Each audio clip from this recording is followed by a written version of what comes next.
So this will be a quick overview of my final project for Geography 168.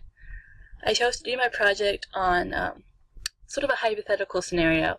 If a mountain community was growing too quickly and it needed a new high school.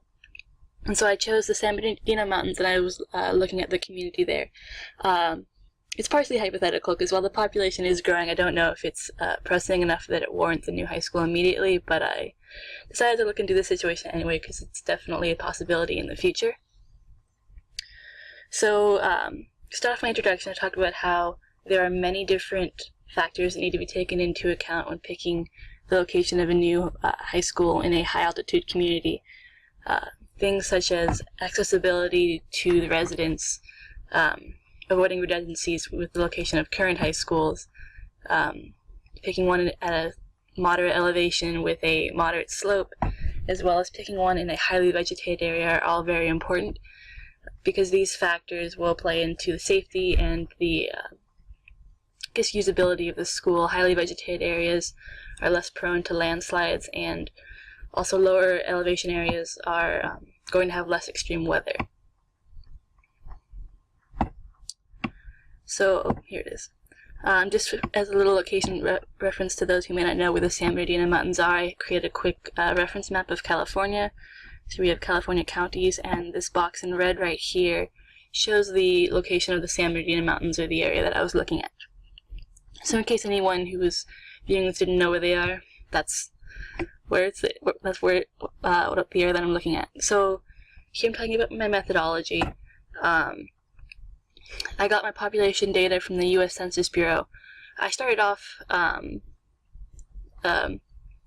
calculating the area of each of the census tracts and then dividing the population by that area to get the population density, but then I realized that there's actually already a field for population density in these areas, and so I just ended up using the U.S. Census Bureau field to keep the data more consistent. I didn't want, in case they had a different methodology, like maybe their data took into account water bodies and mine wasn't, or vice versa. I decided to use theirs to keep it more consistent.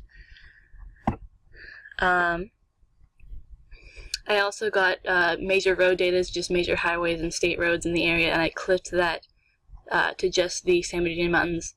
And I just selected the census tracts by hand that I wanted, and then I used those to clip the roads. And so that way my data was more concise and my maps would render faster. To get the raster data, I used Earth Explorer for both the vegetation and the elevation data. I used elevation data that I think we've used either in cartography or Geography 7 before, the SRTM data. I had to take two different tiles and then mosaic them together to remove the seam, and then use that for analysis because the area that I was looking at straddled two different tiles. And so I created slope analysis with that tool and reclassified that, as we've done earlier in the course, to create usable data. I also took the elevation data, and I took not the lowest elevation data, but I took moderate elevation data so that it could still be classified as a mountain terrain, but also wasn't excessively high. So I think I chose 4,000 to 6,000 feet as my ideal range. And then again, I reclassified those data sets so that they could be I could use vector analysis for that, raster analysis. And then lastly, I created a couple buffers from the vector data sets that I already had. I created a buffer of 100 meters around existing major roads, and this is just because major roads are a pretty limiting factor in high mountain communities. You need to put important locations close to roads that are going to be reliably snowplowed.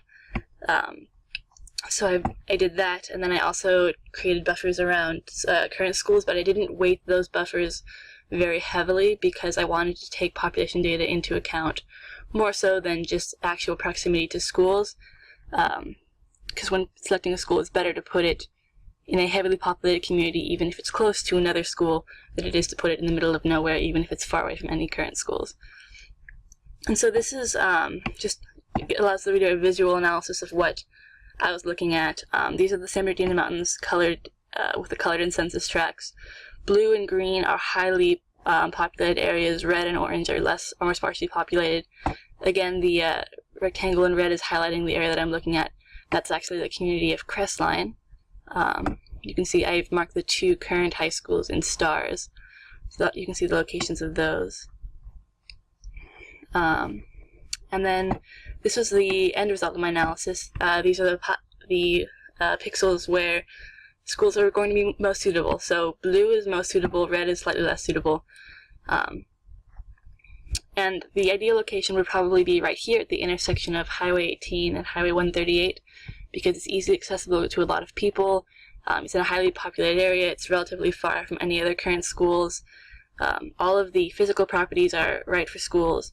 And so that was sort of the results of my analysis, and I go deeper into my explanations in the write-up, but I'm running a little short on time, so I guess I'll end that there. Yeah, and the write-up contains more information about the details of my methodology and my analysis of the results, so thank you.